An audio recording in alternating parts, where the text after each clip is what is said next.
background and the moment when you shifted in the direction of new science. What is new science? I was a very fortunate scientist because back in 1968, I was learning how to clone stem cells. And back at that time, just a handful of people in the entire world even knew what a stem cell was. So I was in the right place at the right time to make some interesting discoveries. One of the most important things I found in my research was simply this, is that I was cloning stem cells. Stem cells are embryonic cells. They're in your body at this moment. Why would you have embryonic cells in your body if you're an adult? And the answer is, every day we lose, by normal attrition, hundreds of billions of cells normally die every day. Skin cells, hair cells, the entire lining of the digestive tract is replaced every 3 days. 1 trillion cells. Point. If I keep losing hundreds of billions of cells every day, in order to stay alive, I have to replace hundreds of billions of cells every day, and this is the job of a stem cell. Now, the idea of stem cell is just another word for embryonic cell. Because once you're born, you're no longer an embryo. I can't keep calling them embryonic cells, so we change them. Stem cell, but embryonic cell. What was the point? I put one stem cell in culture by itself. It divides every 10 or 12 hours. At first there's 1, then 2, 4, 8, 16, 32, doubling every 10 hours. After a week, I have 50,000 cells in a petri dish, but the most important fact is they're all genetically identical because they came from one parent. So I have 50,000 genetically identical cells. That's not the experiment. This is. I split the cells into 3 different petri dishes. And what I do is I change the chemical composition of the culture medium in each of the 3 dishes, so it has slightly different culture medium. Well, what is culture medium? Culture medium is the equivalent of blood. So if I'm growing mouse cells, then what I do is look at mouse blood, see what it's made out of, and then try to make a synthetic version of that called culture medium. If I'm growing human cells, then I look at the composition of human blood and create culture medium based on that. So here's the point. Genetically identical cells in 3 dishes, but slightly different environment because of the chemistry. In one dish, the cells form muscle. In a second dish, the cells form bone. And in a third dish, the cells form fat cells. Significance? What controls the fate of the cells? Point? They were all genetically identical. The environment is what was selecting the genetic activity of the cells. And this is completely different than what I was teaching at the same time medical students, the concept of genetic determinism, that their characteristic, their traits, behavior, emotions, all of these characteristics are related to the presence of their genes. But it turns out this is not true.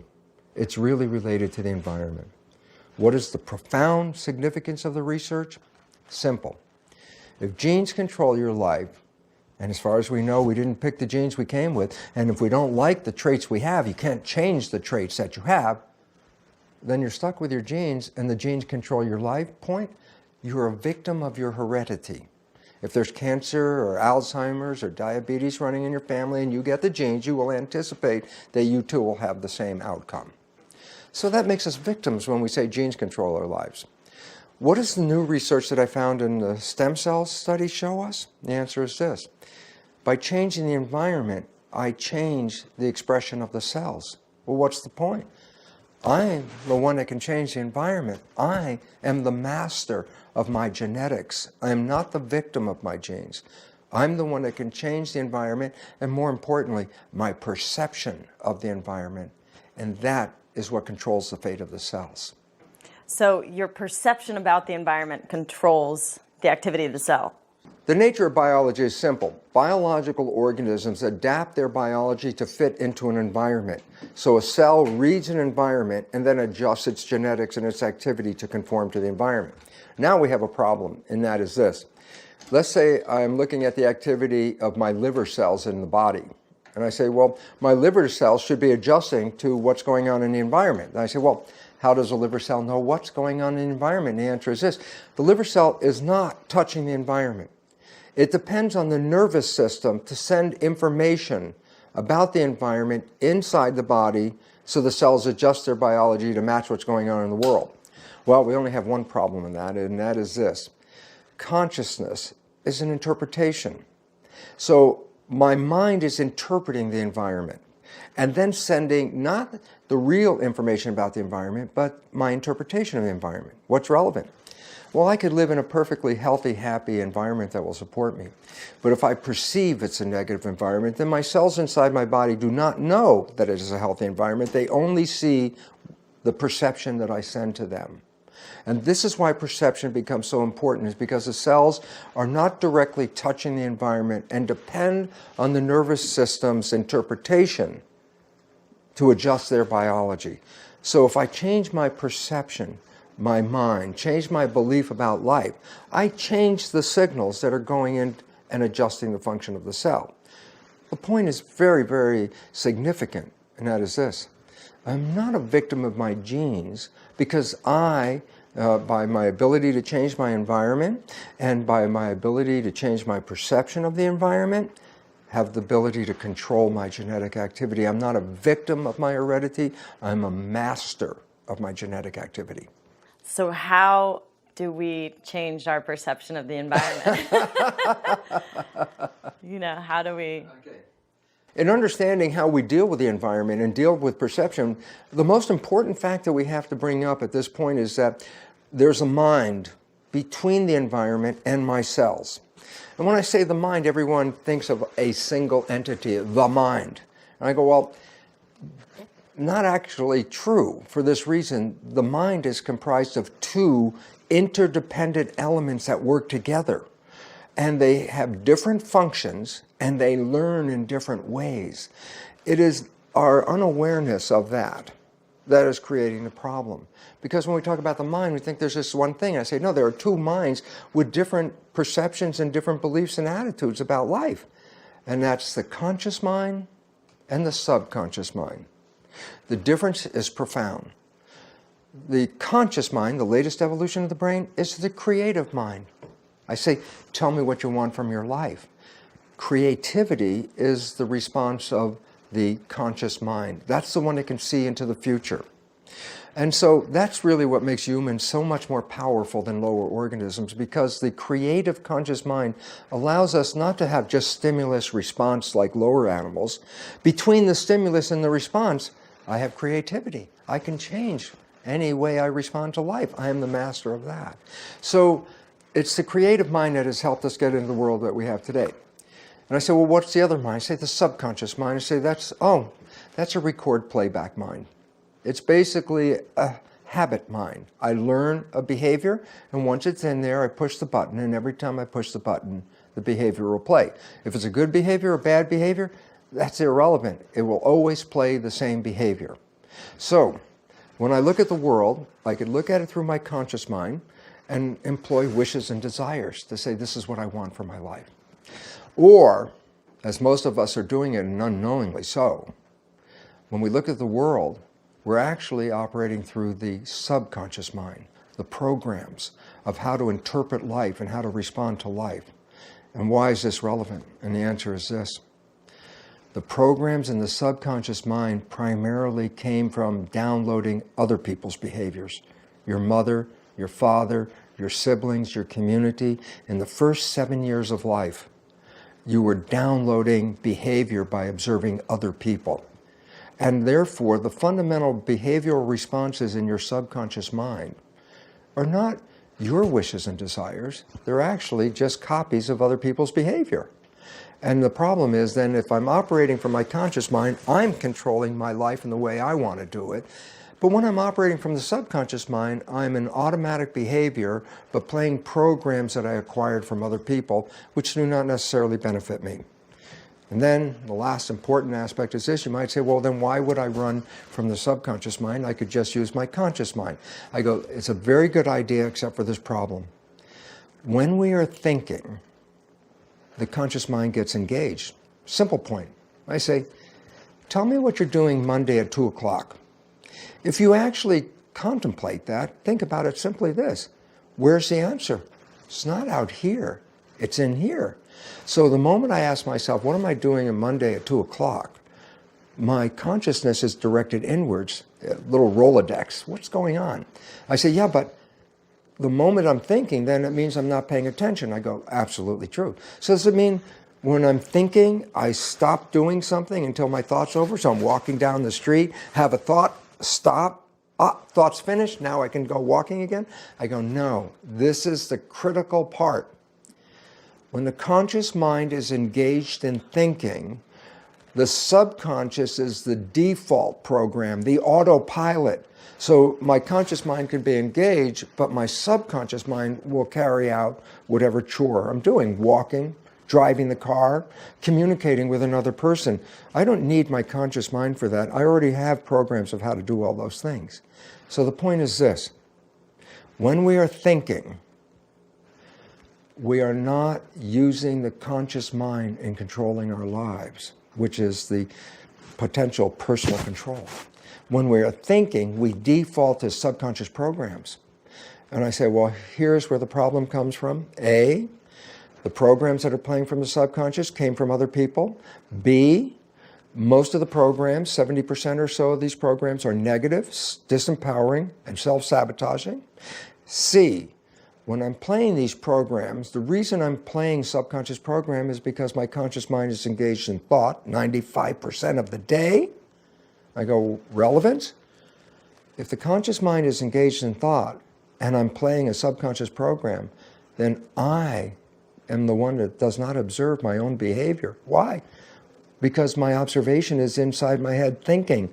And so the automatic behavior that's playing is unobserved by myself. That means 95% of the day, we are not operating from the conscious mind's wishes and desires or what we want. 95% of the day, because we're in thought, we're operating from subconscious default. I go, relevance? Well, since most of those programs are negative and disempowering and self-sabotaging, and it's invisible, it says, and every day I get up and I say, today I'm going out for my wishes and desires. I'm going to find love. I'm going to find the best job I can. I'm going to find health. This is my intention, my wish, and my desire. And I go, we go out in the morning, full steam, and we come home at night, tail between our legs. It didn't happen today.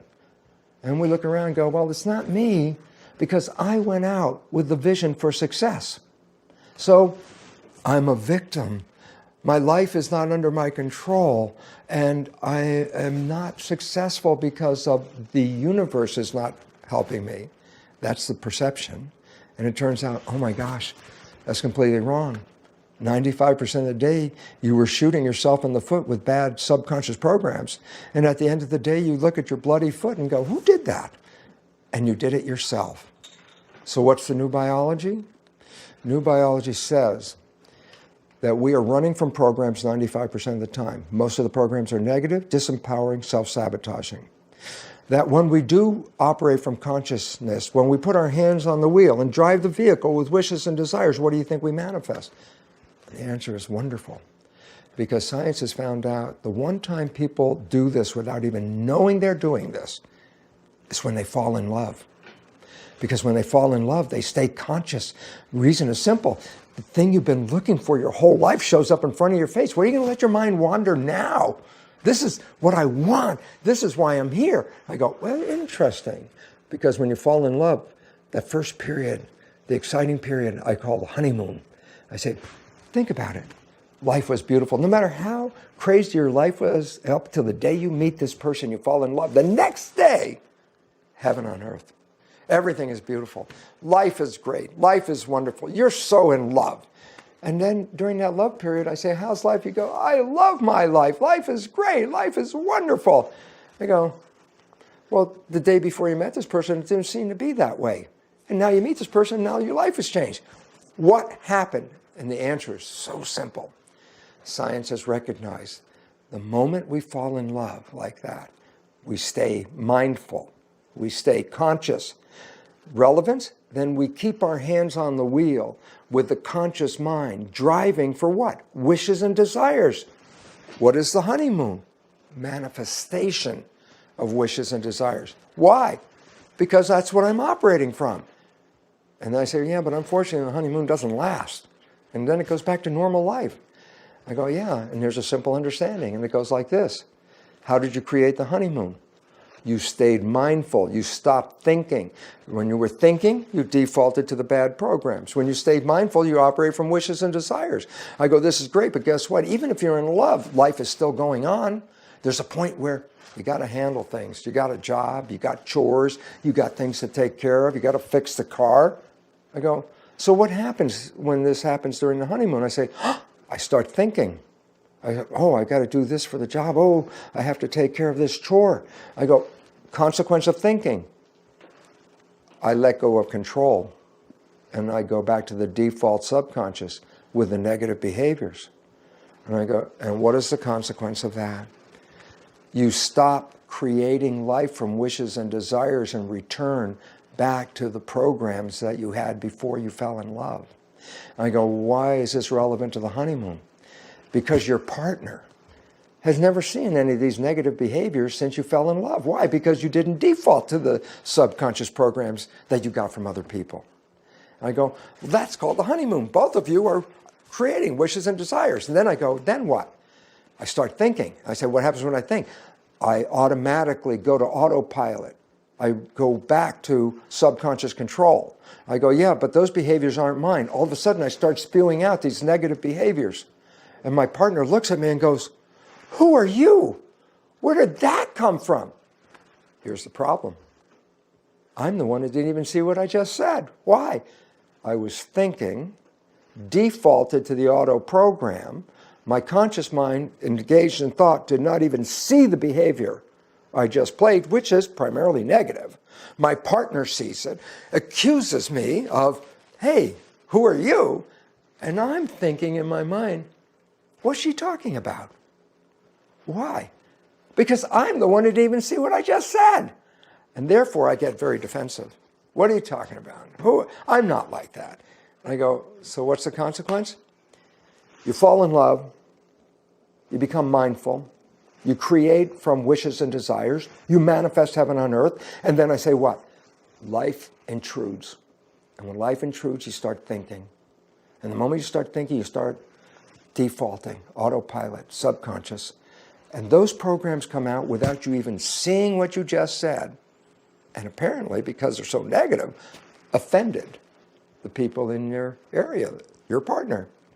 And the honeymoon becomes compromises. New behaviors show up that were never part of the honeymoon, and not very good behaviors at that. And what is your partner going to do in response to all of a sudden you start playing your mother or your father, and you don't see it, and your partner sees it, so what's going to happen? Your partner is the one that has to say, do I accept that behavior in this relationship? And I then say, well, you know, most of the time we have this honeymoon, that's really cool. And then sometimes this ugly thing comes out, and I go, okay, sometimes he's like that, so I'll compromise. I say, yeah, but that's only one behavior. As more of the subconscious behaviors come out, there are more compromises. And the more compromises, the farther away you are from the honeymoon. And all of a sudden, life is just the way it used to be before. It's great. I wonder how that can relate to healing. The most interesting observation from the clonal cells culture story is that the chemical composition of the culture medium determines the fate of the cells. I go, okay, but that's a plastic petri dish with cells in a plastic petri dish and synthetic medium. What does that have to do with real life? And the answer is simply this. When you look at yourself in the mirror and see yourself as a single entity, it's a total misperception. The simple truth is you're made out of 50 trillion cells. The cells are the living entity. You, by absolute definition, are a community. So when I say the word Bruce, I'm not talking about a single entity. I'm talking about a single community of 50 trillion citizens. So the joke, a human is a skin-covered petri dish. And the culture medium inside is the blood. It doesn't make a difference to the cell's fate whether it's in a plastic dish or a skin dish. The cell's fate will be determined by the culture medium and the chemical composition of it. I go, oh, well then in my body, the original culture medium is blood. I go, yeah, and then what controls the chemistry of the blood? And I go, well, the brain is the chemist. And then the next and most obvious question is, then what chemistry should the brain release? I go, that's where the mind comes in. The mind reads the environment, makes an interpretation of the environment, and the brain translates that interpretation into the chemistry of the blood. My interpretation of life is what determines the chemical composition of my culture media in my blood. And that is what determines my genetics. As I change my thought, I change the chemistry. So, simple understanding. I'm sitting here, my eyes closed, I open them up, I see someone I love. The chemistry of love, the interpretation of love, is translated into some very interesting chemistry. Dopamine is the result of love, which is pleasure. Oxytocin results from love, which is bonding to the source of pleasure. Vasopressin, when you're in love, vasopressin is a chemical that is released into the blood that makes you more attractive to your partner. And most importantly, growth hormone. When you're in love, the brain releases growth hormone. And then why is this relevant? I say, because when you see somebody in love, you can say, look how they glow. See how healthy they are. And the fact is, this is not just an accident or coincidence. This is directly tied to the chemistry of the blood.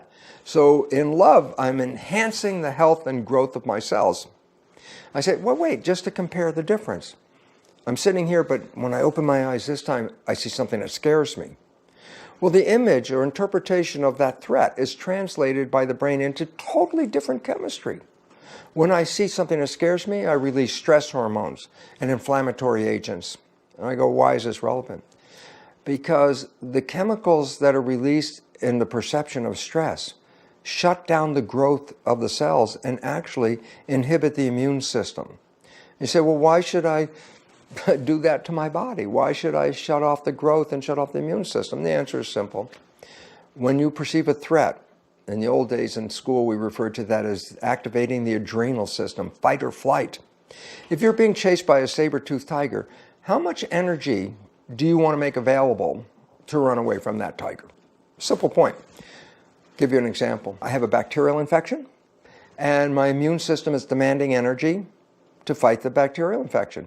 It demands a lot of energy if you think about it, because when you're sick, how tired do you get? And the answer is the immune system is using energy that even tires you out. So, okay, here's the story.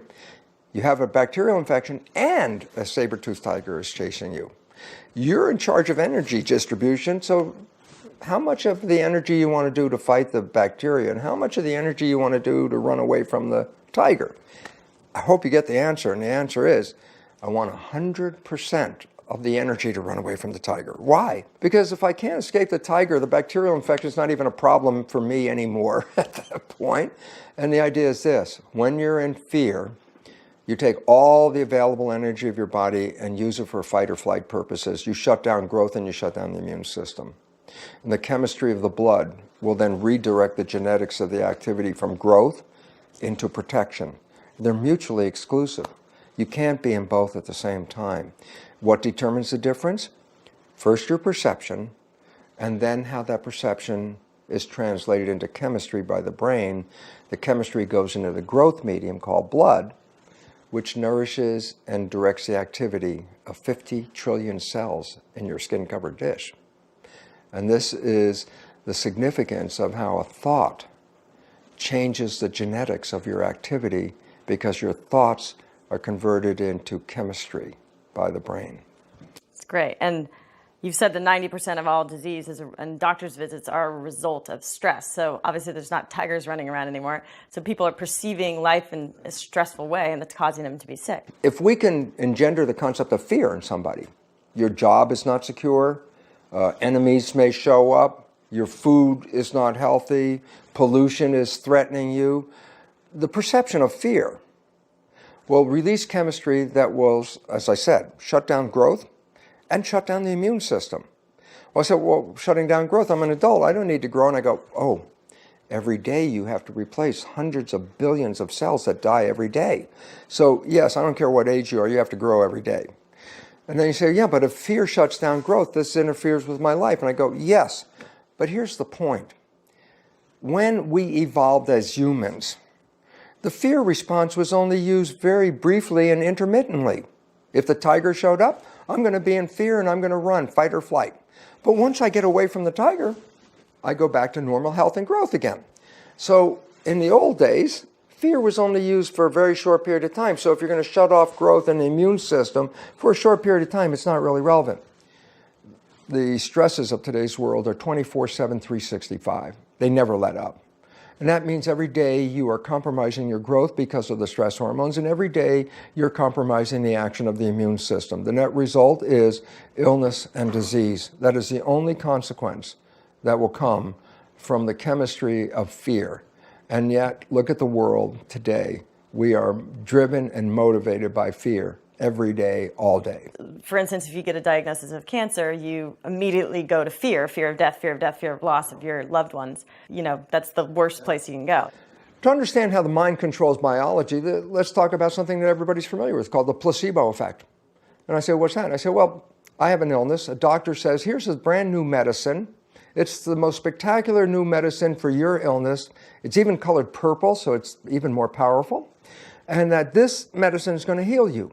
Okay, I have bought into what? The perception that this drug is going to heal me. I take the drug. I get better. And then later I find out that the drug was a sugar pill, a placebo. So there's only one important question to ask, and that is then what healed me? The sugar pill? The answer is no. Sugar pill didn't do anything. It was your belief in the sugar pill that healed you. Okay, so not the pill, it was belief. And everybody says, yeah, I'm familiar with that. That's the equivalent of what you might call positive thinking. A placebo is positive thinking. This is going to heal you, and it does. I go, great, here's the bigger problem. Well, everyone seems to be aware of the placebo effect, the result of positive thinking. The important question is this: what is the consequence of negative thinking? Guess what? It's equally powerful in influencing your life as is positive thinking, but it works in the opposite direction. While a placebo, positive thinking, can cure you of anything, a nocebo, negative belief, can actually cause any illness and can cause death just because you believe that. And this becomes important because if you leave out the role of negative belief, then you've left out what is the most influential character of our lives, because psychologists will tell you most of our beliefs are negative and disempowering. And therefore, every day, our negative thinking is taking away our health. Why? It releases the stress hormones that shut down growth and the immune system, opening us up for disease. So belief, positive or negative, is equally powerful in shaping your life. They just work in opposite directions. So the danger of a diagnosis. The unfortunate situation that we deal with on a day-by-day basis is that we live by the programs most of our lives, 95% of it. The significant aspect of health is that most people growing up acquire behavior associated with the fact that when somebody's sick, they have to go to the doctor. Mommy's sick, she has to go to the doctor. You're sick, you have to go to the doctor. I say, what program does a child under 7 learn from this? And the answer is this: when it comes to my health, I'm not the one that is responsible for taking care of it. The doctor is. And why is that relevant? Because then we buy the doctor's opinion as truth. And since the function of the mind is to take our belief, our truth as we see it, and convert it into biology, then a negative truth can be turned into a negative biology. Most diagnoses are very negative. So in a sense, that's the equivalent of a nocebo effect, a negative belief that occupies your mind. And I go, so a doctor says to a patient, listen, you have about 3 months left to live. What's relevant about that is, does the patient actually have only 3 months left to live? Or did the death sentence prescribed by the doctor occur in 3 months? Will it occur in that 3 months? And the answer is almost pretty close to the 3 months. You say, well, the doctor knew he was dying in 3 months. I go, no, the doctor actually prescribed the death in 3 months. Why? The mind was programmed with a nocebo, negative belief. I only have 3 months left. That's a clock that counts backwards now. And it says the time is unfolding. The destination is going to translate the belief, a terminal illness, into a reality. So a person could get a misdiagnosis, they got the wrong diagnosis. The doctor picks up the wrong folder, sits down, tells the patient, geez, I'm sorry, you got 3 months left to live. You've got this cancer. It's all through your body, blah, blah, blah. The patient actually doesn't have that. But guess what? The diagnosis will put into the mind a program of cancer. And the function of the mind is to take the image and translate it into chemistry which then controls the cells. Most diagnoses are very negative diagnoses. It's not diagnoses like, oh, you're going to do well and you're healing and wonderful and life is great. Almost all of them have a negative outcome. I say, placebo, nocebo, what is it? It's consciousness controlling biology. If you give your power to somebody else and buy their truth, then their truth becomes your biology. If I wanted to simplify this in the most simple, fundamental way as possible, it is this. Most of us, when we were young, played with something called paint by numbers. And paint by numbers, you get a picture which is all broken up into little pieces with numbers in them, each of the pieces, and the numbers reflect a color in the paint set. And then you take the color number and fill in that color into the spot, and lo and behold, you become Picasso. You create this giant picture. Here's the simple conclusion. The function of the brain, consciousness, and health is paint by numbers in reverse. Meaning, start with a picture in the mind, and the brain will break down the picture into numbers, but the numbers don't reflect pigments, color. They reflect neurohormones, neurosecretions. What's the point? The mind takes a picture, the brain converts the picture into chemistry, which then adjusts the body to make a three-dimensional image of the picture. We start with a picture in our mind and create a body that matches the picture. If there's a diagnosis that's negative, then you start with a negative diagnosis. The mind will then use that picture and the brain will translate that picture into chemistry that will manifest the diagnosis. Doctor says you're going to die in about 3 months. You will die in approximately 3 months. Not because it was necessary, but because the image, the nocebo, the negative belief, will be turned into biology. So do you want to talk about why the Western medical philosophy of drugs and surgery isn't sustainable? For the longest time, especially when we were understanding the nature of genetics, we implied that every characteristic of the human was associated with the genetics that they possess. Well, that means not just the good, positive, healthy characteristics, but the negative ones as well. So that every time we saw an illness, diabetes, cardiovascular disease, cancer, we immediately went to the fact that there must be some genes that are responsible for this illness. And therefore, what we want to do is change the genes, the activity, and that's where the pharmaceutical industry wants to give us medicine and drugs and chemicals to change how the cells read the information. Well, it turns out, simple fact, scientific fact, less than 1% of disease is connected to genetics. And why is that relevant? Well, if you're going to try to influence genetics in affecting disease, you can at best influence 1% of disease.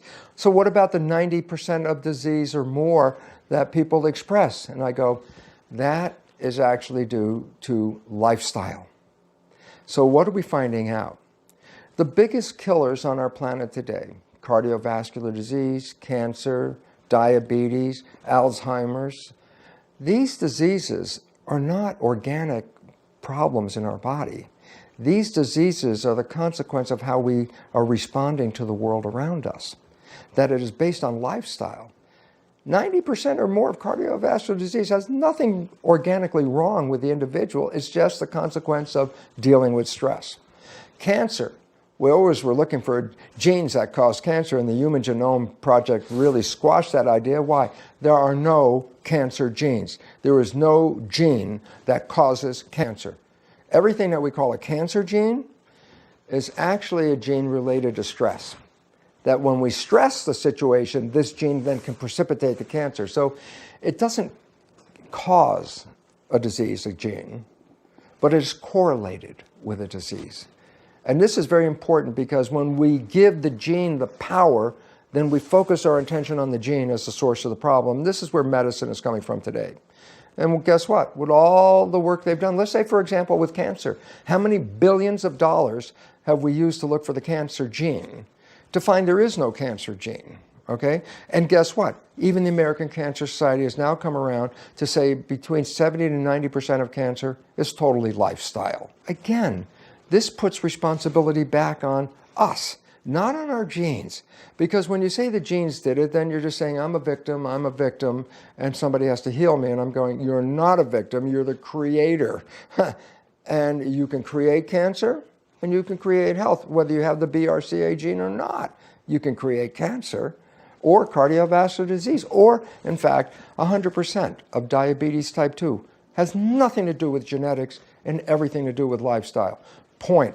Conventional medicine, tied up in an old belief system, is locked into the cause of illness, is tied into our genetics and our biochemistry. And therefore, the pharmaceutical industry is the great savior. Why? Because it'll make the chemistry that should bring us back to health again. Well, it turns out that's totally false.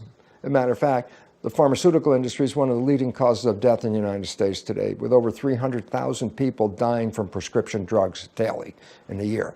So what's the relevance? The relevance is this. We are not victims, we are the creators. If we put stress in our lives, then we manifest disease. And if we remove stress from our lives, we can remove disease. The concept of spontaneous remission is real. People can have full-out cancer, be put on a death watch, and then overnight, get rid of the cancer. By what? Changing their perception and beliefs about life, not changing the genetics. Does this mean medicine is all negative? And I go, absolutely not. Medicine does miracles with trauma. If I physically hurt myself, I get in a car accident, and my guts are hanging out, don't send me to a chiropractor. And I don't need a massage therapist. And homeopathy is really not going to help. I want a surgeon. And so trauma or changing parts or replacing parts, physical things like that, that's where medicine makes miracles. But diseases, cancer, diabetes, Alzheimer's, all these conventional kinds of diseases are not connected to trauma. They're connected to mind. So what about like an invader like Lyme? Is there a time that antibiotics is good? Our immune system can fight off virtually everything. Then the question is, then how come we get sick sometimes if my immune system can fight it off? And I answer it with this. The action or function of the immune system is tied directly to our perception of life. If we see stress hormones inhibit the immune system. How effective? When doctors want to transplant an organ from person A to person B, they want to transplant a heart or a kidney or a lung. The recipient, before receiving the organ, is given stress hormones. The relevance? The stress hormones inhibit the function of the immune system. So the doctor gives the patient the stress hormones and then transplants the organ. Why?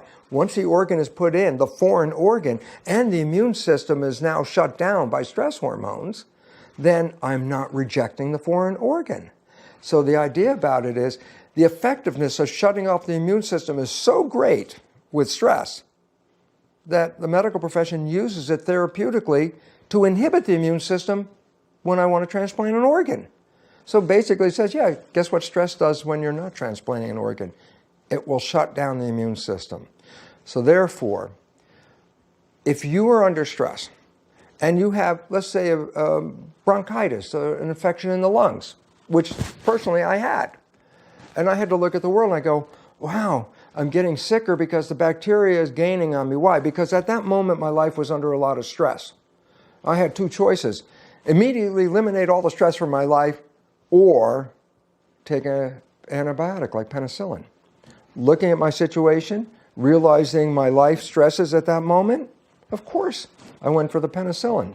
Why? Not that I need to stay on it for a long time. I just needed help to kick the infection enough so that I could gather my own internal strength and activate my own immune system to manage this infection. So, yeah, there are times when drugs are very important. If you are losing the battle, then do something to stem the battle.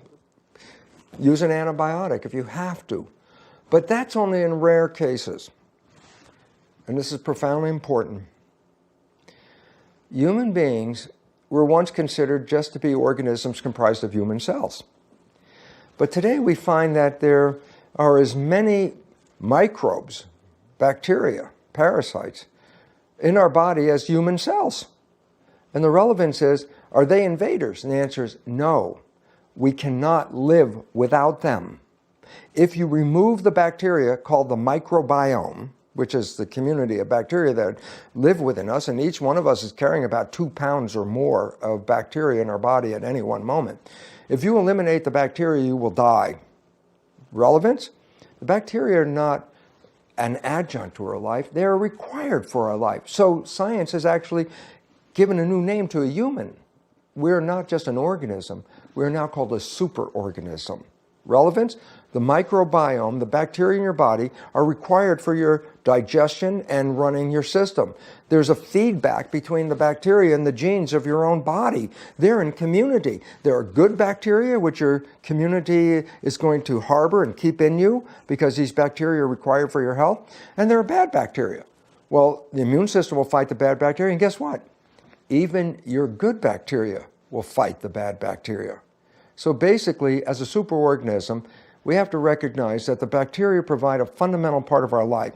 Without them, we will die. Well, this brings up the issue of the overprescription of antibiotics. Because when you give a person antibiotics, they indiscriminately kill all the microbes. And if you are depleted of these microbes, then you will not get well. So the understanding is this: we should only use antibiotics in very extreme situations and not given as an everyday way of healing a person, because they're destructive of the microbiome, which is the functional part of our lives. And doctors should be taught, like medical school curriculum needs to evolve with this new science, right? What's interesting in our world today is the state of health crisis that we face in spite of the massive medical system that we're living with. We have the most money going into healthcare than any country in the world today, and we have some of the worst statistics of healthcare. And I go, where's the problem? Obviously, if I keep investing in healthcare, I should get healthier.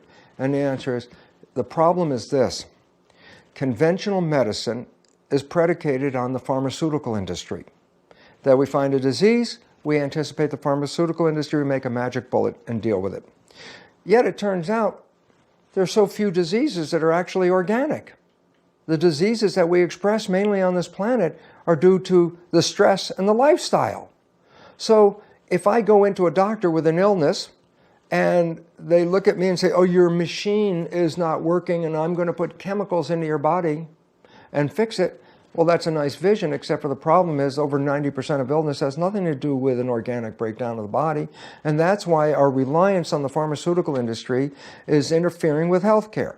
And I say, why should the pharmaceutical industry interfere with our healthcare? And the answer is simple. The pharmaceutical industry is a corporate industry. Corporations. What are corporations? They're systems where people invest money so they can make a profit.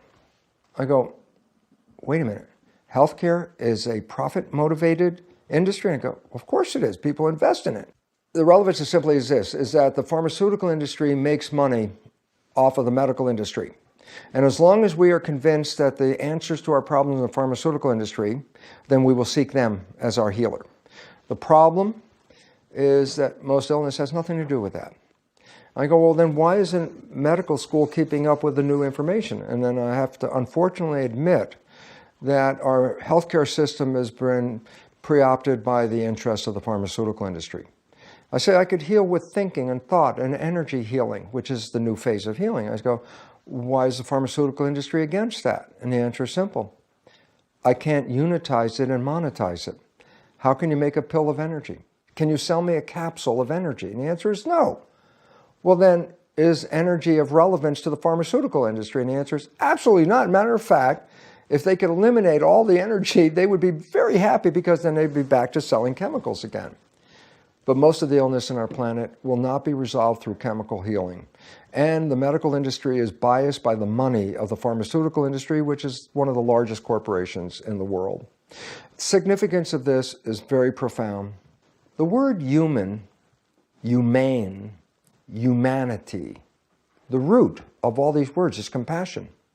Somebody taking care of somebody else. And I say, well, then medicine must be a humane industry. And I go, that's an unfortunate situation because medicine today is an inhumane industry. He said, medicine is inhumane? I go, yeah, why? And I go, simple. There's a shareholder who's making money off of you being sick. How did they make money off of you being sick? Because the industry charges you more money than it takes to heal you. That extra money goes to the profit. And I say, oh wait, then a sick person who's already kicked and down is being kicked again. Why? Because you're making a profit off of somebody who's sick. I go, well, this is the complete opposite of compassion. And since compassion is humane, the opposite is inhumane. And today, the medical industry in the United States, by definition, is inhumane because it's not caring for the sick, it's caring for the profit motivation of the corporations. I think it's important for people to know that when you take a pill for A, it throws off system B, C, D. When you look at the biology, there was an old way of perceiving biology, and that was linear. A goes to B, goes to C, goes to D, conclusion. If there's something wrong with the conclusion, then you can go back and adjust A or adjust B or adjust C and adjust D, and then you can affect the conclusion. So the pharmaceutical industry looks at an illness as a conclusion and says, which can I adjust along the way? The only problem with that is the concept of a linear flow of information does not exist. While we're talking A goes to B, goes to C, goes to D in linear flow, what we know is this: they're all interconnected like that. A is connected to B, yes, but it's also connected to C, and it's also connected to D, and D is connected to A, and B and C. They're all interconnected. And I say, why is it relevant? Because if I change one, I don't change a linear flow, A, B, C, D, and I change the N. I change one, I've made a network. And this network is going to alter the outcome in many different ways. So in your pharmaceutical information sheet, it says this drug was made to do this A, B, C, D, make the conclusion better. And I go, and then there are 5 pages of side effects. I go, what are the side effects? And I say, that's a euphemism. They're direct effects. They're direct effects because an integration of a network like that means you pull on one, you're going to affect all the other ones. And they call those side effects because that was not the intention of the drug when they manufactured it. But unfortunately, the same drugs are used throughout the body for different functions. Hormone replacement therapy in women has now been programmed out of our medical community for a simple reason. Oh, estrogen is being lost in menopausal women, and this provides for the problems of emotion and physiology changes around menopause. So you say, oh, well, great. Let's just put estrogen back into the system, and everything will be balanced again. And I go, well, where's the problem? They go, well, estrogen is indeed involved with the reproductive tract and especially with female sexual drive and all that activity. And I go, well, that's true. And I go, hey, but there's estrogen in males. Yeah, what's it doing there? I go, oh, estrogen has other influences as well in the heart and in the brain. Estrogen signals are not related to anything sexual at all. It's related to blood flow. Significance. If you add the estrogen because you want to affect the reproductive system, that estrogen is in the body. It's going to affect anything that estrogen affects, which is what? Blood flow in the heart, blood flow in the brain. What did they find out? Hormone replacement therapy has side effects of what? Stroke and heart attacks. And I go, side effect? No, that's a direct effect of putting estrogen in the system, but not focusing it to go to the reproductive tract. You put it in the whole system. In my biology, if I were a female, I would release estrogen at my reproductive tract and not release it all over the body. Why? It affects the ovary different than it affects the heart. And so what's the problem? Pharmaceutical industry looks at the destination that it wants to fix and ignores the fact that when you add a drug, there are multiple drug interactions, which are not side effects, but direct effects that throw people off. And we find that the largest problem with medication are the side effects, which contribute to the 300,000 people that die every year from prescription drugs. On that note, let's address the statin issue and cholesterol. What is cholesterol? Okay. One of the findings that has shaped the medical response to atherosclerosis is the fact that plaques of tissue and cells build up in our blood vessels, which then lead to heart attacks and strokes. When the medical profession started to look at this area of damage where these plaques are found in the blood vessel, the folks The first thing they found was that all of the cells were filled with cholesterol. And immediately they said, oh my goodness, cholesterol is associated with the plaques. And they immediately then took the jump, since cholesterol is in every plaque, that cholesterol is the cause of the problem. Well, we now know something very important. Cholesterol is a very fundamental, major component of the cell membrane, which is the brain of the cell. And functioning in our brain is tremendous amount of cholesterol. The brain is white. It's not red. It's white because it's got so much fat in it, which is cholesterol as part of it. I go, so we have been blaming cholesterol as causing the problem. What has science found out? The cholesterol shows up after the problem has already started. So it marks which cells are sick, but it did not cause them. So by focusing and saying that cholesterol is the cause, and then putting dietary restrictions on cholesterol, saying cholesterol is your problem, cut out the cholesterol from your diet. Well, there's a problem with that. Two problems. A, cholesterol is vital to the system. And if you take it out of the system is going to be deprived and it's not going to work very well. B, the problem in atherosclerosis is not the cholesterol. I said, what is the problem in atherosclerosis? Stress. Stress causes erratic blood flow. When the blood is going down the blood vessel, it pushes down the blood vessel, it pushes like pressure on the blood vessel cells. There's blood pressure. I go, the cells read the blood pressure. If the pressure is too high, the cells are encouraged to divide, meaning this. If a blood vessel is very narrow and a large amount of blood is trying to get through that blood vessel, there's a lot of pressure. So I say, how can I reduce the pressure? And the answer is, make more cells and make the blood vessel wider. So if I'm under stress and I'm increasing the blood pressure because of my stress, my cells where the stress is being felt are saying, oh my goodness, we need to make more cells to make the blood vessel bigger to reduce the stress. But the problem is stress is erratic. So it's not continuous stress. There's stress and then there's no stress. And there's stress and there's no stress. I say, what? I go, when the stress is occurring, the cells respond by dividing. When the stress stops for that moment, the cells stay there, but they don't go anywhere. The next time the stress comes, they divide again. Why? Because they were going to make the blood vessel bigger. So the issue is the plaque of cells that are found on the blood vessels, or in the blood vessels, those plaques are the result of intermittent stress stimulating the cells to make a bigger blood vessel. But then when the stress is gone, the vessel says, well, I don't need to be any bigger than this. So now I'm piling up these cells. The result is this. I keep telling the system I need more cells. The system later says you don't need the cells. The cells are piling up. They begin after a while to not be very healthy. They absorb cholesterol. Then you see the cholesterol in the cells. And that is where the cholesterol came into the story. Point. The cholesterol came into the story after the damage already occurred. So regulating cholesterol wasn't the problem. It's regulating stress is the problem. So we've been misdirected that people take statin drugs. Why? I'm going to bring down the bad cholesterol in my body. I go, okay, let's look at the data. And the data is clear and unambivalent in this. And the data is this. About 3%, in other words, simply 3 out of 100 people on a prescription of statin drugs have any benefit from the drug. And those 3 happen to be the worst off patients. Those are the ones right on the edge of that heart attack. 97 people taking that drug out of 100 do not have any positive effect from the statin drugs. But there are side effects. And the side effects affect anywhere between 15 and 23% of the people. So I say, okay, now let's look at the result of taking statin drugs. 3 out of 100 people will get well. And somewhere about 20 to 25 people will get sick from taking the statin drug.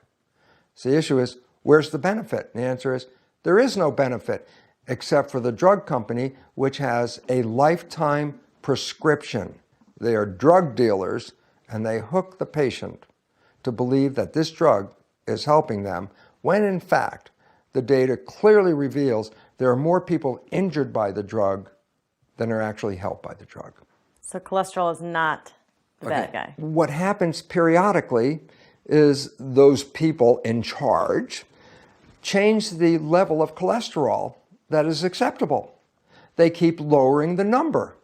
And why is that relevant? Because every time they lower the acceptable number for the cholesterol, they increase the number of prescriptions 1 million times or more.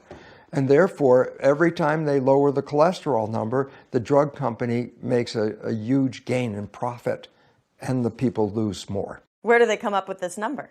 It's based on the fact that they say there's a number for the average person. I go, well, then what is the average person? I say, there are people at this end of the spectrum and people at this end of the spectrum. Where's average? Right here in the middle. I say, well, then if a person is at this end of the cholesterol spectrum and you say they should be here in the middle, does that mean that this person should bring their cholesterol level to the middle? And the answer is absolutely not. That person's not average. Who's average? The guy in the middle is average. There is no average human number. And once you try to create an average human number, what you've done is taken the extremes and say, oh, they're not in the average anymore, so they need drug treatment. And the fact is, you're creating an average number for a mythical human. There is no average mythical human. We're just making up the numbers as we go. Very recently, the FDA has taken cholesterol off the restricted dietary list for the simple reason they finally recognize dietary cholesterol has no impact on atherosclerosis. Amazing. Do you want to talk about energy? When science first evolved in the West, it evolved with the work primarily of Isaac Newton. And Isaac Newton's work was trying to understand the mechanics of the universe. And the relevance about Isaac Newton's work is this. He was trying to predict the movements of the planets in our solar system. Now remember, at the time of Isaac Newton, the church was running civilization, and they had the belief that God was manipulating everything on this planet like we are marionettes, and the stars and the planets move according to God's whim and all that kind of stuff like that. But Isaac Newton looked at it as if it was a mechanism, a machine. And why is it relevant? Because he put physical data into his equation to understand the movement of the planets, the size of a planet, the mass of a planet, the acceleration of the planet, the vector in which it's moving, physical things. And using that was able to accurately predict the movements of the planets in the solar system, which was way beyond the church's understanding. And why was it relevant? Because Isaac Newton did not put invisible forces in his theory, and therefore came to a simple conclusion. You can understand how the universe works without including the invisible realm, spirit, energy, or whatever you want to call it. You could just study the physical realm and you will understand how it works. Medicine, being derived from Newtonian physics, looks at the body as a physical device, and that if there's anything wrong with it, it is a consequence of a problem in the mechanics of a physical machine. I say, well, this is really cool until 1925. In 1925, a new physics came in, quantum physics. What's the relevance of quantum physics? Well, it said that invisible energy realm that was out there that we did not count and even talk about in medicine because it's just a physical body. It turns out our perception of what is physical is an illusion. We're not physical at all. And then there's somebody out there in this moment looking at me on the screen going, well, if you're not physical, how come I could see you? The answer is very simple. The lights are on. And everybody laughs. What does that mean? Lights are on. I go, no, here's the point. Photons of light, when they hit the energy of my body, are reflected back. So when you see me, you're not seeing me, the energy. You're seeing my surface bouncing photons back. So you're seeing light reflected off. You're seeing a reflection of me. Beneath that surface, where the photons are, there's nothing physical at all. It's all energy. This is the nature of quantum physics. An atom, when you take it apart, oh yeah, they said the atom was the smallest physical unit. Then they started to take it apart and they found, oh, there are electrons, protons, and neutrons, smaller particles. But the world changed when the physicists said, what are the smaller particles made out of? What's an electron made out of? What's a proton made out of? And when they looked inside, there was nothing inside but energy. And all of a sudden the world changed because it said everything that we looked at as being physical is just another form of energy. Relevance? Well, then there's energy that looks physical and there's energy that's invisible. I go, what's the relevance? In quantum physics, both of them are connected. That the invisible is actually in quantum physics referred to as the field. Lynn McTaggart wrote a wonderful book on the field, the invisible energy. Well, why is this relevant? And the answer is this quote from Albert Einstein. The field, the invisible energy, the field is the sole governing agency of the particle. Particle is matter. So what was Einstein saying? The invisible energy is the sole governing agency of what we call particles. The body is particle. Yeah, but it's influenced by the sole control from the invisible energy. I said, okay, what's the definition of the word field? Invisible, moving forces that influence the physical world. I go, yep, that's the definition of physics of field. And I go, interesting. Long time ago, the word spirit was what? Invisible, moving forces that influence the physical realm. Quantum physics is taking us back to a time that said the invisible forces that we have been discounting in medicine turn out to be the primary forces that control everything. And all of a sudden it says, then medicine as a Newtonian healing device, only dealing with the physical, the chemicals, the drugs, the surgery. Well, that's nice, but what about the invisible forces? They're not covered. And I say, well, what do they include? Mind, consciousness, these are the forces. And then I go, last thing, even the quantum physicists, when quantum physics was first established, acknowledged that while the universe looks like a giant machine, it's more accurate to consider it as a giant thought. It's all thought. And this is why, if you want to come back to the supreme power over our biology, it's thought, the invisible energy from our mind that not only shapes our body, but shapes our relationship to the world in which we live. Frequency of thought and energy. Yeah. Can you talk about that, like Yeah. emotions and thoughts Yeah. and how different frequencies For cause sure. disease? And For sure. Well, conventional science has left out energy from the process. All of us have had very deep personal experiences of energy affecting our lives. And what I would like to do is give a name to that energy. And we refer to this energy in our personal experiences as good vibes and bad vibes. I go, what the heck does that mean? Well, vibration is energy. I say, what are good vibes versus bad vibes? Well, the first thing we have to do is step back and say this, that while we perceive ourselves as physical beings, the truth is we are energy beings. Simple as that. Energy is life. People know that. And I go, yeah, you lose energy, you lose life. I go, well, here's an interesting understanding. If I drop two rocks into a pond and the ripples from the rocks, which are the vision of energy, the ripples are not the physical energy, but it's the energy shaping the water. So the shape of the water as ripples is being shaped by invisible energy. Energy are waves. So the ripples of two rocks hitting the water, they're coming together. And as the ripples converge, the question is, what happens when the ripples hit each other? Do they just pass through, or does one affect the other? And the answer is, they interfere with each other. Ripples from rock A and the ripples from rock B have an interference when they interact. I say, well, there's two consequences of that interference. The extremes. Two energies come together and they add up and make greater energy. Or two energies come together and they cancel each other out and they flatten each other. I say, why is this relevant to life? And I go, simply this, energy is life. The more energy you have, the more you're going toward life. The less energy you have, the more you're going toward death. I go, in our life, we experience sometimes what is called good vibes.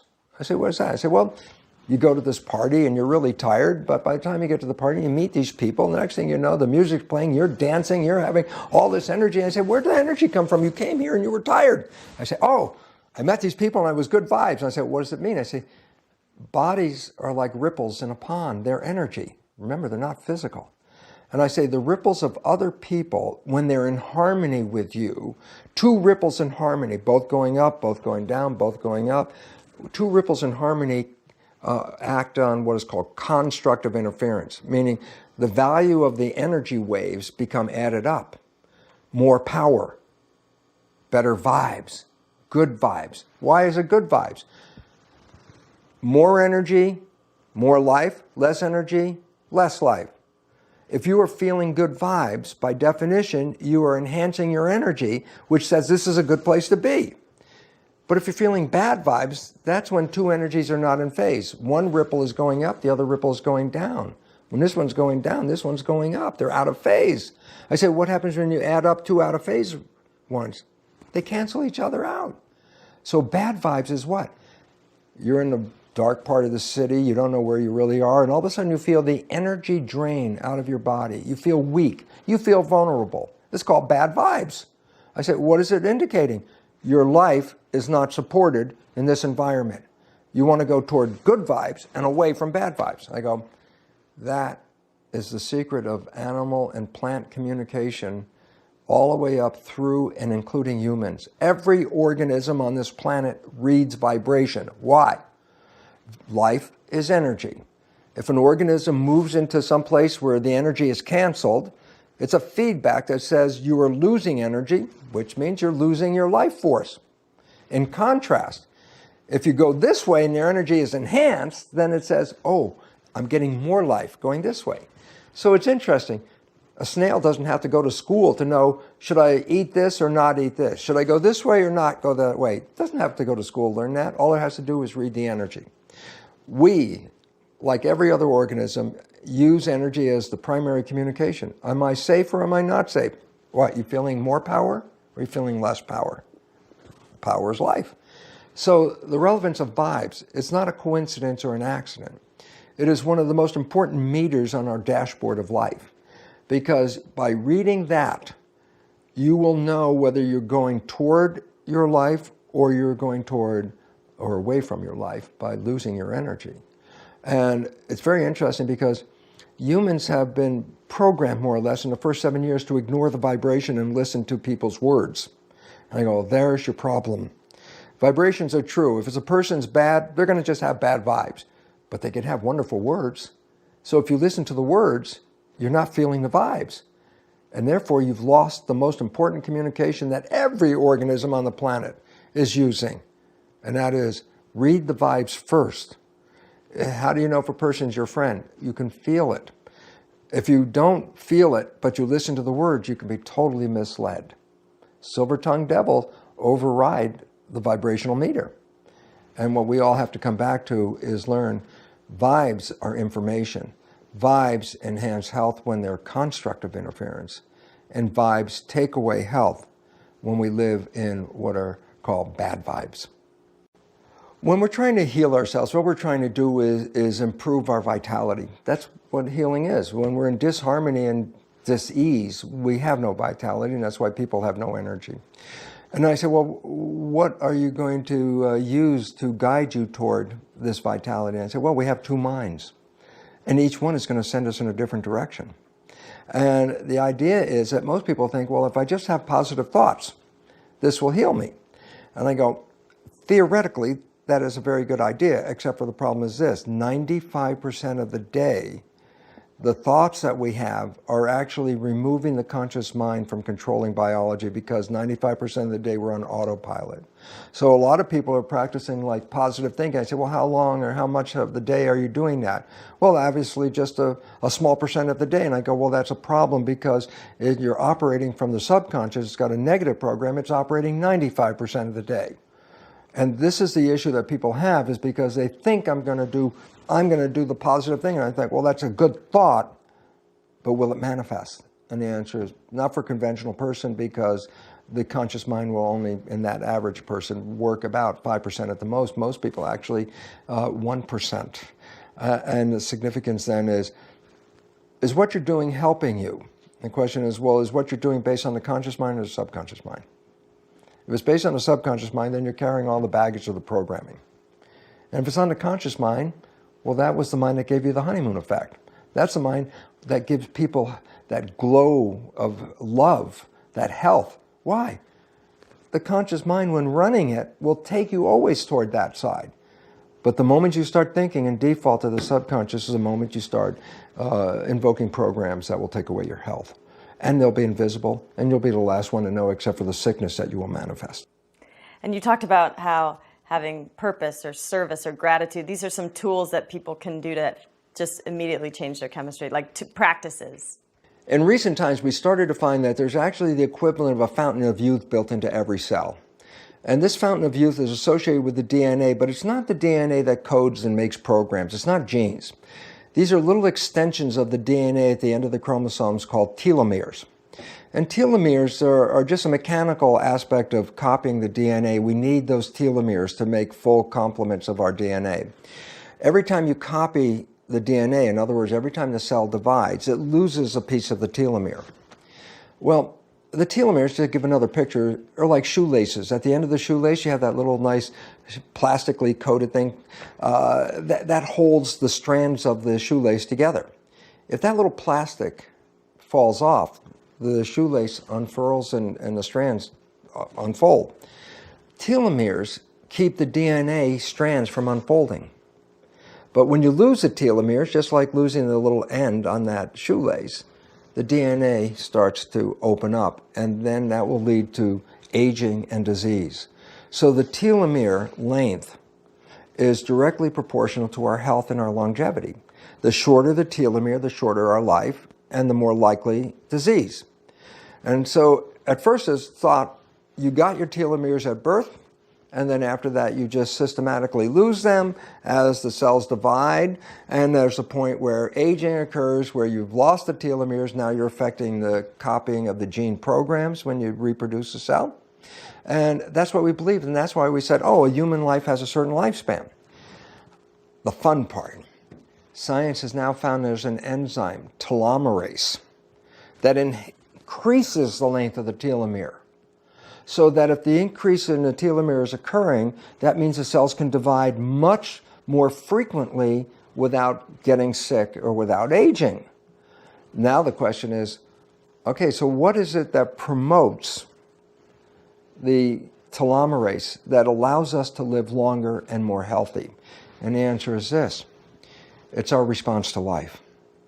That when we have, most important, self-love, that we love who we are, this will activate the telomerase. Unfortunately, 80 to 90% of the people on this planet will not test positive for I love myself. And that is because of the critical nature of parenting during the first 7 years that criticize a child in an effort to make them conform. The criticisms are mainly negative, and the child downloads the negative criticism. So a child about 7, the predominant number of thoughts are very negative about themselves. Not smart enough, not good enough, not deserving, all these wonderful things like that that parents say, trying to provoke the child to be better without realizing a child under 7 is just recording what they said. You don't deserve that. A child under 7? I do not deserve. That's what I heard as a child under 7. So predominantly, most of us don't love ourselves because of the critical way parents acted as coaches, trying to spur us to be better with negative words. And we downloaded the negative. So self-love is important. But also the next thing is gratitude for life, joy, appreciation, that you love your life. What are you saying with that thought in your head? I love my life. You're telling 50 trillion cells, this is really cool. Let's keep doing this. Let's be healthy. This is great. So you're encouraging the health of the cells, which encourages telomerase to increase it. And perhaps the most important one is service. That we have something to offer this planet, and that we're here to offer it. And that as long as we're engaged in service, then we need to stay healthier longer to complete our service. The problem is when people lose service, they've lost the meaning of life. I'm sorry, you're 65, you are now going to retire. And now I'm going to retire, what am I going to do? I have no purpose anymore. I have no service anymore. This is why there's such a dramatic drop-off in lifespan the moment people retire, because they've lost service and purpose of life. And this is why caregivers have much healthier and longer lives than people who are not caregivers. I gotta be healthy, I have to take care of somebody. And this then is very relevant to what? Telomerase activity. In other words, if you have purpose in your life, then you will be given longer, healthier life. If you have no purpose in your life, well, it was a short visit, thank you, come back again. And then I love when you say that, you know, to remove the stress just brings your body back to neutral, but you can actually enhance your healing process and boost the immune system. When we talk about health in the body, we can talk about the body has got two different directives, to be in growth or to be in protection. Relevance is that two different behaviors completely, and they're mutually exclusive. For example, when a stimulus offers growth, it's a stimulus that I want to move toward and take in, like love. I will move toward love and be open and take it in. Assimilation, growth. But in contrast, if a stimulus is negative and threatening, I don't move to the stimulus, I move away from the stimulus. Do I keep myself open? No, I close myself down. What's the point? Growth, move toward the stimulus. Protection, move away from the stimulus. Growth, be open to assimilate. Protection, be closed to ward off. What's the point? You can't move forwards and backwards at the same time. You can't be open and closed at the same time. Growth and protection are mutually exclusive behaviors. So you say, okay, I get a negative perception about my life, a diagnosis. It's negative. I say, what's it going to do? I'm going to try to protect myself. So I'm going to close down my system to ward off the problem. I say, well, closing down the system is the opposite of growth, and that will actually cause illness and death. So fear causes death. And you say, well, great, I have no fear. But I say, do you have any love? You say, what's the difference? I say, well, love opens you up to take things in. You can grow. So if you're not in stress and you're not in love, where are you? In the middle. I go, what's happening in the middle? Nothing. You're not growing and you're not protecting yourself. If you want to enhance your life, then you have to move to the other side from fear into growth.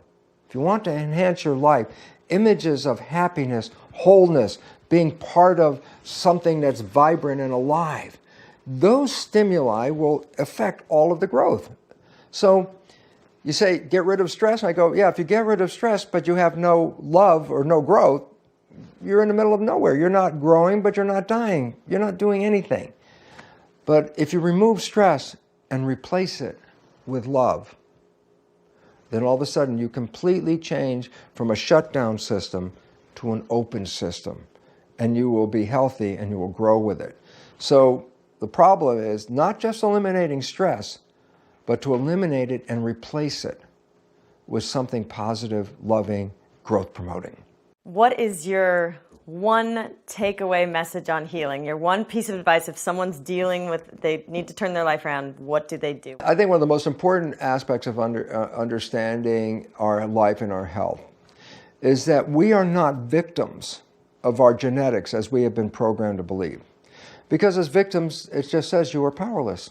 I'm powerless, I can't control this, which leads to irresponsibility. Well, if I can't control it, then why do I even care about doing anything about it?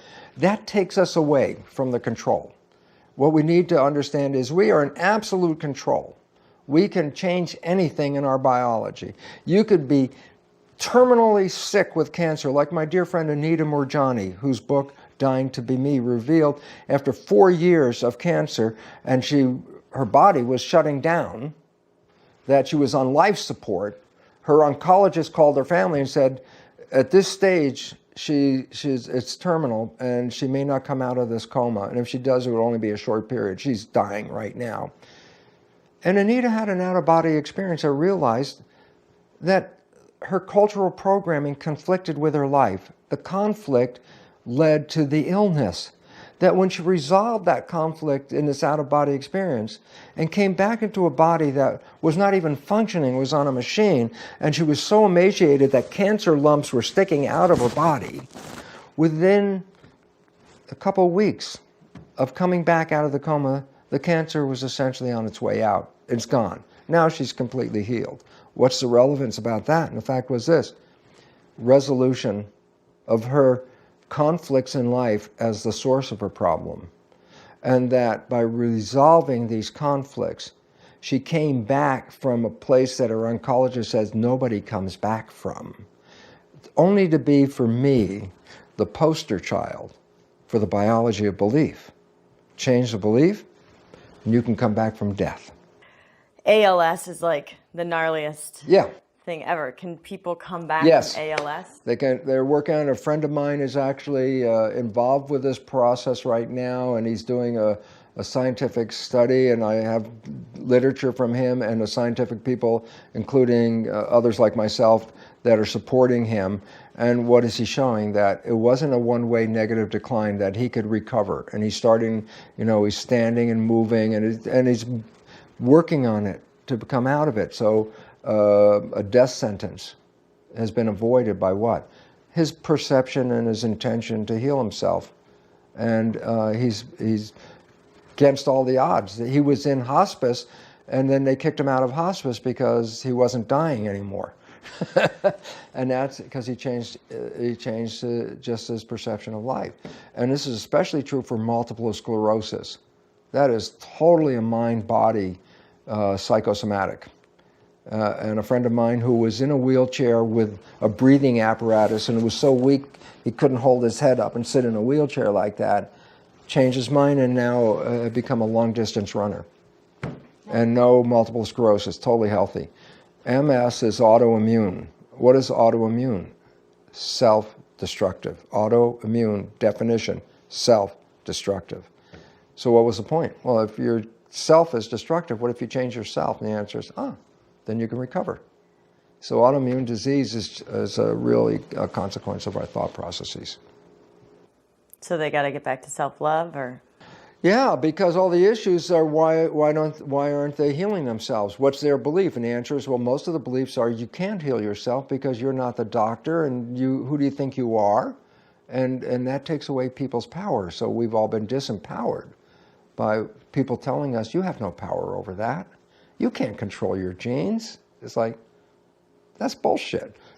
I usually say, that's a bunch of BS. And everybody looks at me and I go, that's belief system. You are so powerful. And yet, you can walk across hot coals, right? But you better have your mind right. You can't be in the middle and have doubt. The moment you have doubt, you'll get burned. Okay? Another one that I like is down south, fundamentalists work themselves up into religious ecstasy, speak tongues, all that crap like that, right? And some of them play with poisonous snakes, snake handlers, rattlesnakes, coral snakes, all these very poisonous snakes. Even when they get bitten, they don't have a problem. Minor league, the ones that are really cool, are the ones that drink strychnine in toxic doses with the belief that God protects them. And guess what? Drink strychnine, no harmful effects at all. It's like what? It was a consciousness. But you can't drink it and have a feeling it's going to poison you, because it will, okay? And then another one I love, I have a bunch of articles from around the world of women lifting up cars off a child, that, their own child. And it's like, well, can any of us go out in the parking lot right now and lift up a car? And the answer is probably not. Then I show a picture of a weightlifter with muscles, bulging, sweat, picking up a car. And then I show all these articles about women, mothers, picking up cars, no athletic thing at all. And what was the point? It's the belief system.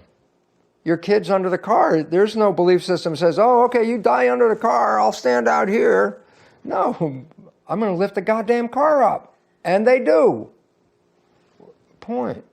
We're so powerful, and yet our beliefs are we're not.